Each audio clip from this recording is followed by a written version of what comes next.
In the past 3 days, I have had about 300 messages from students saying that they know the content, but they don't know how to answer the questions. I'm Patricia. I've been a tutor for 6 years, and I'm the creator of PCF You Study, and I have a first class honors in chemical engineering. If that sounds like you as well, the problem is not your content, it is not even your practice, it is how you practice and how you approach the questions. Firstly, command words. What is command words and how do we use them?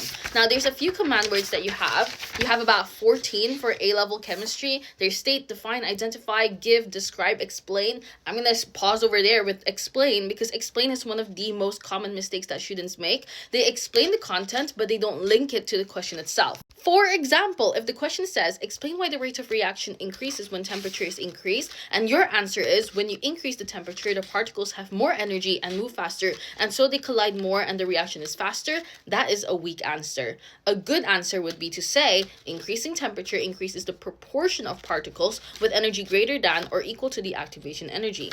Therefore, the frequency of successful collisions per unit time increases, so the rate of reaction increases. It literally links to the question again by repeating what the question said. The question literally said, rate of reaction increases when temperatures increase, and we said that again at the last sentence. Now, I've built an exact formula for you to follow when it comes to explain questions and a bunch of other type of keywords here, of course, like describe and explain and everything.